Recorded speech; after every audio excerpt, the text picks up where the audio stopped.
অনিমেষৰ আজি তিলনি দুৰ্ভাগ্যজনক তথা ৰহস্যজনক কাণ্ডৰ বশৱৰ্তী হৈ অকালতে এটি সম্ভাৱনাপূৰ্ণ জীৱন হেৰুওৱা যোৰহাটৰ অনিমেষ বৰাৰ আজি তিলনি।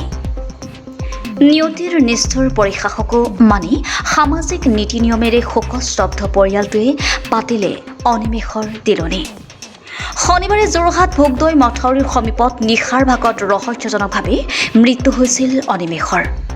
ইতিমধ্যে যোৰহাট আৰক্ষীয়ে গ্ৰেপ্তাৰ কৰিছে অনিমেষৰ বন্ধু আদিত্য শইকীয়াক। মৰমৰ ল'ৰাটোৰ এনে অবাঞ্ছিত মৃত্যুক সহজভাৱে মানি ল'ব পৰা নাই পিতৃয়ে। ঘটনা সংঘটিত হোৱাৰ সময়লৈকে পিতৃয়ে ভবাই নাছিল অনিমেষৰ লগত এনেধৰণৰ ঘটনা হ'ব পাৰে বুলি। পৰিয়ালৰ দাবী দোষীয়ে উচিত শাস্তি পাওক। যোৰহাটৰ পৰা অনুপম বৰাৰ ৰিপৰ্ট, ৰিপৰ্টাৰ লাইভ অসম। ঘটনাটো কেনেদৰে সংঘটিত হৈছে বুলি ক'বলৈ গ'লে আমাৰ ৰাস্তা নাই। শনিবাৰ দিনাখন সন্ধ্যা 6 বজাত সি ঘৰৰ পৰা ওলাই গৈছে আৰু ৰাতি 9:45 মাকে ফোন কৰিছে। এই আহি পামহি বুলি কোৱাৰ পিছত ল'ৰাটো 10:30লৈকে পোৱা নাই আৰু তেতিয়া 10:30 মই ফোন কৰিছোঁ। তেতিয়া সি বোলে মই 15 মিনিটৰ ভিতৰত পোৱাকৈ যাম তালৈ, তুমি মোলৈ ভাত খাবলৈ ৰৈ দিয়া। তেনেকেই কোৱা ল'ৰাটো গোটেই ৰাতিটো নাহিলেই আৰু তাতকেতো কেনেকৈ হৈছে বুলি ক'লেতো আমাৰ কোনো ৰাস্তা নাই, আমিতো ক'বও নোৱাৰোঁ কি হ'ব। সেই ধৰণেই ৰাতিটো পাৰ হৈ গ'ল। ৰাতিপুৱা 10 বজাত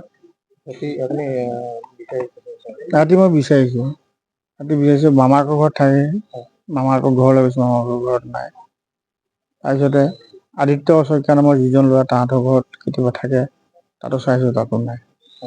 গতিকে মই আৰু মোৰ ৰিলেশ্যনৰ মানুহবিলাকৰ ঘৰলৈ ফোন কৰিছোঁ, ফোনত মই নাই পোৱা। চবেই কৈছে যে ইয়ালৈ নাই অহা বুলিয়ে কৈছে। সেইকাৰণে ক'বলৈ আৰু উপায় নাই কেনেধৰণে কি হ'ব।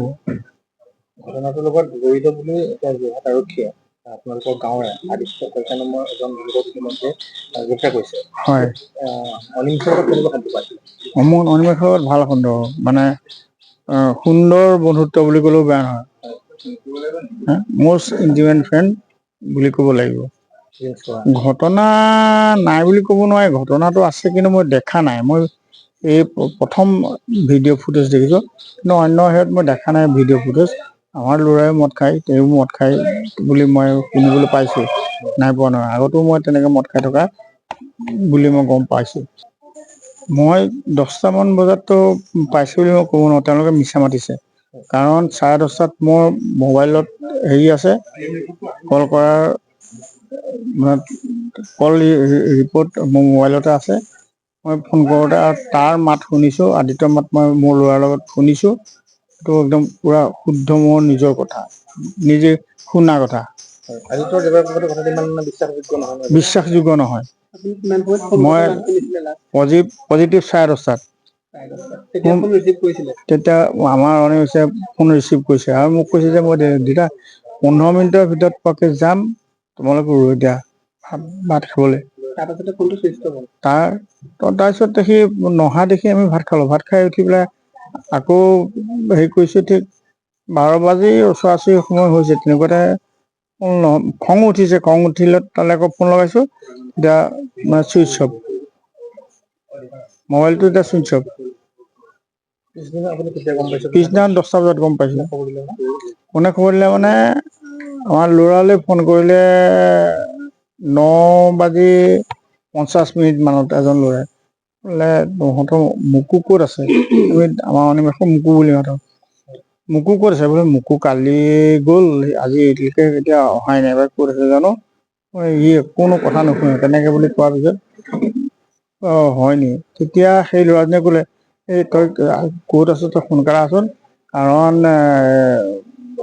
মাৰ্ডাৰ কৰি অনিমেষক পেলাই থৈ গৈছে বুলি কৈছে। তাৰপৰা সি তেতিয়া সেই কথাটোকে নিজৰ খুৰাকক ক'লে, খুৰাকে তাতে দৌৰি গৈ পেলাই চালেগৈ যে হয়। হোৱাৰ পিছত মোক খবৰ দিলে, মই গৈছোঁ। মই গৈ পোৱাৰ আগতে